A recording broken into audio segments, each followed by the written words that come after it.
ओम शांति। आज हम जिस विषय पर गहराई से बात करने वाले हैं वो 25 जनवरी 2026 की एक विशेष वाणी से लिया गया है, जिसे हम मुरली कहते हैं। ये निराकार शिव बाबा की शिक्षाएं हैं जो ब्रह्मा के द्वारा दी जाते हैं, और ये मुरलियां रोजमर्रा की जिंदगी के लिए एक आध्यात्मिक गाइड की तरह होती हैं। जी बिल्कुल। आज की मुरली का जो सार है वो है संतुष्टता और अनुभव की शक्ति। लेकिन इसे सिर्फ एक और अच्छे विचार की तरह देखने के बजाय हम ये समझने की कोशिश करेंगे कि ज्ञान को जानने और असल में उसे जीने के बीच जो एक बड़ी खाई होती है, उसे कैसे भरा जाए। सही बात है। बाबा ने आज इसी खाई पर ध्यान दिलाया है, तो चलिए शुरू करते हैं। बाबा ने मुरली की शुरुआत ही अपने चारों ओर संतुष्ट मणियों को देखने से की है। ये संतुष्टता की अवस्था जिसके लिए हम सब पुरुषार्थ कर रहे हैं, असल में है क्या? क्या ये सिर्फ एक अच्छी फीलिंग है या इससे कुछ ज्यादा है? ये बहुत अच्छा सवाल है, क्योंकि संतुष्टता शब्द सुनकर अक्सर लगता है कि इसका मतलब जो है जैसा है उसमें खुश रहना। लेकिन मुरली में बाबा इसे एक महान शक्ति बताते हैं। शक्ति? हाँ, शक्ति। ये कोई पैसिव यानी निष्क्रिय अवस्था नहीं, बल्कि एक बहुत सक्रिय और शक्तिशाली अवस्था है। बाबा कहते हैं कि ये संतुष्टता आती है सर्व प्राप्तियों से। अच्छा। मतलब जब आत्मा को अपने अविनाशी पिता से सब कुछ मिल गया है तो कोई अप्राप्ति महसूस ही नहीं होती, और जो आत्मा ऐसी भरपूर और संतुष्ट है वो स्वाभाविक रूप से खुश मिजाज रहती है। उसके लिए, जैसा मुरली में कहा गया है, बड़ी से बड़ी मुश्किल भी एक कार्टून शो की तरह मनोरंजन बन जाती है। मतलब वो उसमें उलझती नहीं, साक्षी होकर देखती है। बिल्कुल। यहीं पर बात बहुत दिलचस्प हो जाती है। एक तरफ तो ये इतना ऊंचा लक्ष्य है, एक ऐसी अवस्था जहां पहाड़ जैसी मुश्किल भी राई जैसी लगे, और दूसरी ही तरफ बाबा एक ऐसी आवाज की ओर ध्यान दिलाते हैं जो उन तक सबसे ज्यादा पहुंचती है, कभी कभी और थोड़ा थोड़ा। जी। मतलब स्थिति अच्छी रहती है पर कभी कभी, शक्ति महसूस होती है पर थोड़ी थोड़ी। ये जो कभी कभी का कांटा है, ये तो लगभग हर एक की कहानी लगता है। बाबा इस पे इतना जोर क्यों दे रहे हैं? क्योंकि यही पुरुषार्थ की यात्रा का सबसे बड़ा स्पीड ब्रेकर है। बाबा चाहते हैं कि ये दो शब्द, कभी कभी और थोड़ा थोड़ा, ये ब्राह्मण आत्माओं की डिक्शनरी से ही निकल जाएं। डिक्शनरी से ही निकल जाए? हाँ। उनका तर्क बहुत सीधा और शक्तिशाली है। वो याद दिलाते हैं कि जब भक्त भी आपकी महिमा गाते हैं तो वे सदा सुखी रहो, सदा शांत रहो का वरदान मांगते हैं। कोई ये नहीं कहता कि कभी कभी शांत रहो। सही बात है। तो जब देने वाला बाप अविनाशी है, खजाने अविनाशी हैं, तो बच्चों की अवस्था अविनाशी या सदा क्यों नहीं हो सकती? ये कभी कभी शब्द हमारी पूरी पहचान को सीमित कर देता है। और शायद इसी कभी कभी की समस्या का एक समाधान वरदानों में छुपा है। बाबा ने मुरली में वरदानों को लेकर एक बहुत सुंदर बात कही है जो मुझे लगता है हम अक्सर नजरअंदाज कर देते हैं। उन्होंने वरदान की तुलना एक बीज से की है। जी। लेकिन मुझे ये बात पूरी तरह समझ नहीं आई। वरदान तो वरदान है, उसे इस्तेमाल कैसे किया जाए? देखिए, यही सबसे बड़ी गलतफहमी है। हम वरदान को एक जादुई छड़ी की तरह समझते हैं कि बस मिल गया और काम हो गया। बाबा कहते हैं नहीं, वरदान एक शक्तिशाली बीज है। बीज? अब बीज के साथ क्या करना होता है? उसे जमीन में बोना पड़ता है, उसे पानी देना पड़ता है, तब जाके वो पेड़ बनता है और फल देता है। बाबा इशारा कर रहे हैं कि कई बच्चे वरदान के बीज को लेकर बस उसकी महिमा करते हैं, वाह बाबा ने कितना अच्छा वरदान दिया, और उसे अपने डायरी में सजाकर रख देते हैं। उसे पुरुषार्थ की धरती में बोते ही नहीं। बिल्कुल, उसे बोते ही नहीं। तो उसे बोने का मतलब क्या हुआ? इसका प्रैक्टिकल तरीका क्या है? बोने का मतलब है उसे सही समय पर कर्म में लाना। मान लीजिए आज वरदान मिला, सहनशीलता के शस्त्र द्वारा विजयी भव। जी। और दिन में ऑफिस में या घर में कोई ऐसी स्थिति आई जहां बहुत गुस्सा आ सकता था। उस एक सेकंड में ये याद करना कि मेरे पास सहनशीलता का शस्त्र है, मुझे इसे अभी इस्तेमाल करना है, ये है बीज को बोना। अच्छा। अगर हम उस समय चूक गए और बाद में रात को डायरी में पढ़कर सोचें कि अरे आज तो ये वरदान मिला था, तो वो मौका निकल गया। जी। बीज जमीन तक पहुंचाई। इसीलिए बाबा कहते हैं कि दाता एक है, सबको एक जैसा देता है, लेकिन उस बीज को फलीभूत करने में नंबर बन जाते हैं। जी बिल्कुल। ये जो वरदानों को प्रैक्टिकल में लाने की बात है, ये सिर्फ एक अच्छी सोच नहीं है। बाबा ने इसे जांचने के लिए एक होमवर्क भी दिया था, जिसका रिजल्ट बड़ा दिलचस्प था। उन्होंने कारण शब्द को खत्म करके समाधान स्वरूप बनने के लिए कहा था। हाँ, कहा था। और जब मुरली में बाबा ने सभा से पूछा कि 1 महीने में इसमें कौन पास विद ऑनर हुआ, यानी किसने इस पर पूरी तरह विजय पाई, तो बहुत कम हाथ उठे। ये क्या दिखाता है? जानना और करना इसमें इतना बड़ा अंतर क्यों है? ये सीधा हमारे प्यार की गहराई को दिखाता है। बाबा मुरली में बहुत प्यार से, एक तरह से उलाहना देते हैं। वो कहते हैं कि बच्चे कहते तो हैं बाबा हम आप पर कुर्बान हैं, हम परवाने हैं जो क्षमा पर फिदा हो जाएंगे। जी।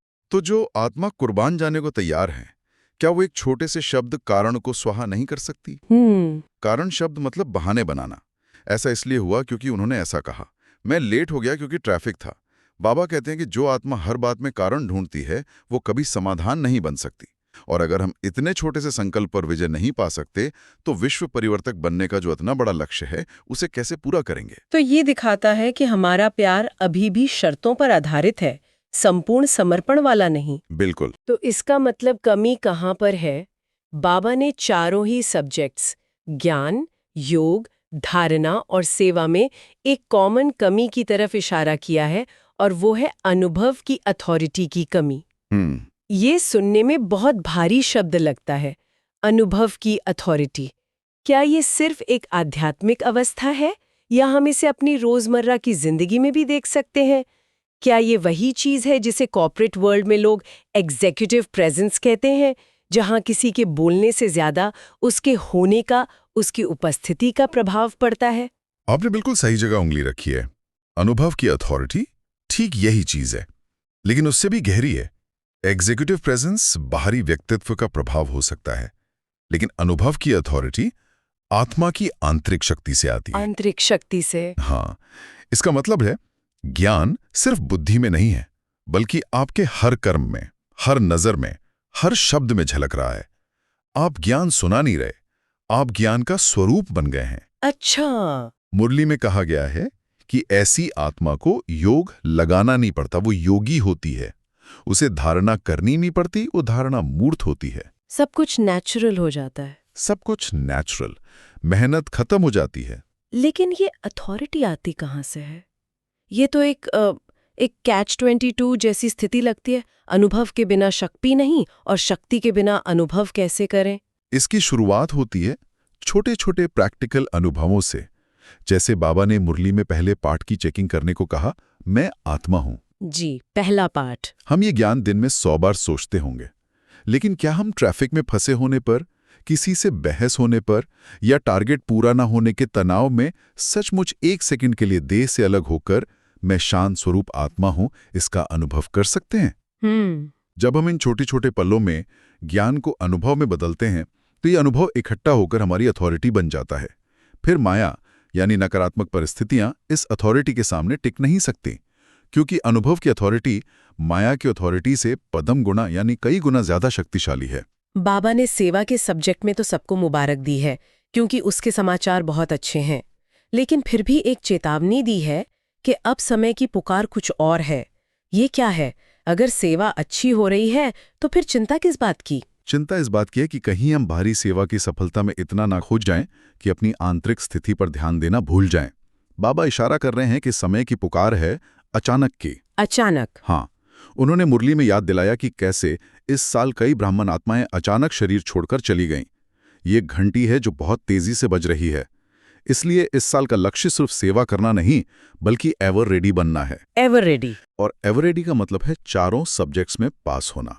अगर कोई स्टूडेंट 3 सब्जेक्ट में 100 मार्क्स ले आए और एक में फेल हो जाए तो उसे पास नहीं माना जाता। सही बात है। वैसे ही अगर सेवा बहुत अच्छी है लेकिन योग या धारणा में कमजोरी है तो हम पास विद ऑनर की माला का मणका नहीं बन सकते। और इसी एवरेडी अवस्था को पाने के लिए बाबा ने एक और बहुत जरूरी बात पर ध्यान दिया है, लक्ष्य और लक्षण समान हो। ये एक ऐसी बात है जो हम सबको कहीं ना कहीं चुभती है। हम लक्ष्य तो बहुत ऊंचा रखते हैं कि लक्ष्मी नारायण बनेंगे, संपूर्ण देवता बनेंगे, लेकिन हमारे रोजमर्रा के लक्षण, गुस्सा, चिड़चिड़ापन, ईर्ष्या, वो उस लक्ष्य से मेल नहीं खाते। ये जो गैप है, इसे कैसे भरा जाए? इस गैप को भरने का एकमात्र तरीका है दृढ़ता। लेकिन दृढ़ता का वो मतलब नहीं जो हम समझते हैं। मुरली में बाबा कहते हैं कि कर रहे हैं, कर ही लेंगे, हो जाएगा। ये संकल्प दृढ़ता को कमजोर और साधारण बना देते हैं। अच्छा। दृढ़ता का अर्थ है करना ही है, हो गया, इसमें कोई ऑप्शन, कोई दूसरा रास्ता नहीं होता। कोई दूसरा रास्ता नहीं। और ये दृढ़ता आती है अनुभव से। जब हमें मैं आत्मा हूं इस एक पाठ का भी गहरा अनुभव हो जाता है तो बाकी लक्षण अपने आप बदलने लगते हैं। दृढ़ता को अपना जन्मसिद्ध अधिकार समझना है, कोई बहुत मेहनत वाली चीज नहीं। बिल्कुल। जैसे राजकुमार को ये सोचना नहीं पड़ता कि मैं राजा बनूंगा, ये उसका अधिकार है। वैसे ही दृढ़ता हमारा आध्यात्मिक अधिकार है। चलिए, अब मुरली के अंत में दिए गए उन प्रैक्टिकल पॉइंट्स पर आते हैं जो हमारी रोज की जिंदगी के लिए बहुत उपयोगी हो सकते हैं। सबसे पहले वरदान पर बात करते हैं। जी, वरदान है धर्म और कर्म दोनों का ठीक बैलेंस रखने वाले दिव्य बा श्रेष्ठ बुद्धिमान भव। ये एक बहुत गहरा है। बहुत गहरा है। धर्म का यहाँ मतलब है हमारी मूल धारणाएं, शांति, प्रेम, पवित्रता, शक्ति। और कर्म है जो हम दिन भर करते हैं। बाबा कह रहे हैं कि श्रेष्ठ बुद्धिमान वो है जो कर्म करते समय धर्म को साथ रखे। कर्म करते समय, हाँ, ऐसा नहीं कि कर्म पूरा होने के बाद याद आए कि अरे मुझे तो शांत रहना था। जैसे आप खाना बना रही हैं तो बनाते बनाते परमात्मा की याद में शांति की स्थिति में बनाएं। अगर आप कोई मुश्किल ईमेल लिख रही हैं तो लिखते हुए शक्ति और निर्भयता की धारणा साथ हो। जब ये दोनों साथ साथ चलते हैं तब कर्म भी दिव्य हो जाता है और धारणा भी पक्की हो जाती है। नहीं तो दोनों साधारण रह जाते हैं। और स्लोगन तो जैसे पूरी मुरली का सार एक लाइन में कह देता है, अपने मन बुद्धि को अनुभव की सीट पर सेट कर दो तो कभी आप सेट नहीं होंगे। ये कितना सीधा और कितना गहरा है। बिल्कुल। इसका मतलब है कि अपनी मन बुद्धि को विचारों, भावनाओं या परिस्थितियों की सीट पर नहीं बिठाना है, उन्हें अनुभव की सीट पर सेट करना है। मतलब हर परिस्थिति में ये सोचना है कि इस समय मुझे कौन से सम्मान का अनुभव करना है। मैं मास्टर सर्वशक्तिमान हूं, इस अनुभव में स्थित हो जाऊं। अच्छा। जब आप अनुभव की सीट पर बैठते हैं तो परिस्थितियां आपको हिला नहीं सकती, आप अपसेट नहीं हो सकते, आप ड्राइवर सीट पर होते हैं। अंत में एक अव्यक्त इशारा है जो एक चेतावनी जैसा लगता है। बाबा कहते हैं कि ज्ञान मिलने के बाद अगर कोई कर्म युक्ति युक्त नहीं होता तो उसका बंधन अज्ञान काल के कर्म बंधन से भी पदम गुना ज्यादा होता है। ये सुनने में थोड़ा डरावना लगता है, इसका क्या मतलब है? इसे एक सरल उदाहरण से समझते हैं। अगर एक छोटा बच्चा खेलते हुए किसी को चोट पहुंचा दे तो उसे माफी मिल जाती है क्योंकि वो नासमझ है। लेकिन अगर एक डॉक्टर जानबूझकर या लापरवाही से किसी मरीज को नुकसान पहुंचाए तो उसकी सजा बहुत बड़ी होती है क्योंकि वो सब कुछ जानता है। सही बात है। ज्ञान मिलने के बाद हम उस डॉक्टर की तरह हैं। हमें सही गलत, कर्म अकर्म विकर्म का ज्ञान है। हम मास्टर सर्वशक्तिमान बाप के बच्चे हैं। इस ऊंची स्थिति में आकर अगर हम जानते बूझते कोई गलत कर्म करते हैं, चाहे वो क्रोध हो, किसी को दुख देना हो, तो उसका हिसाब किताब कई गुना ज्यादा बनता है। तो ये हमें जिम्मेदार बनाने के लिए है, डराने के लिए नहीं। बिल्कुल। इसलिए बाबा सावधान कर रहे हैं कि मुक्ति पाने के लिए हर कर्म बहुत सोच समझकर युक्ति युक्त करना जरूरी है। तो आज की इस चर्चा को अगर समेटें तो इसका सार क्या है? सार ये है कि आध्यात्मिक यात्रा सिर्फ अच्छी बातें जानने या सुनने की नहीं है, यह एक प्रैक्टिकल ट्रांसफॉर्मेशन है। इसकी शुरुआत होती है संतुष्टता को एक शक्ति के रूप में पहचानने से, फिर अपनी कभी कभी अली कमजोरी को स्वीकार करके उसे मिटाने के लिए बाबा के दिए हुए औजारों जैसे वरदानों के बीज को इस्तेमाल करने की कला सीखने से। और इसका शिखर है अनुभव की अथॉरिटी बनना, जहां हमारे लक्ष्य और लक्षण एक हो जाएं और हम हर परिस्थिति के लिए एवर रेडी हों। ये मुरली खुद से कुछ गहरे सवाल पूछने का आह्वान करती है। क्या मैं सिर्फ ज्ञान का वर्णन करता हूं या उसे अनुभव में लाता हूं? क्या मैं दृढ़ता को अपना सहज स्वभाव बना रहा हूं? और जाते जाते एक विचार सबके लिए बाबा ने मुरली में याद दिलाया कि जब हम प्रकृति को बदलने की चुनौती देते हैं तो क्या हम अपने जैसे मनुष्यों को दुख और अशांति से नहीं बदल सकते? सोचने वाली बात यह है कि हमारी अनुभव की अथॉरिटी का सबसे पहला और सबसे बड़ा प्रभाव कहाँ दिखना चाहिए, खुद पर, अपने संबंधों पर या दुनिया बदलने के बड़े बड़े संकल्पों पर? शायद बदलाव की शुरुआत उस सबसे करीबी इंसान से होती है जिसे हम रोज सुबह शीशे में देखते हैं। ओम शांति।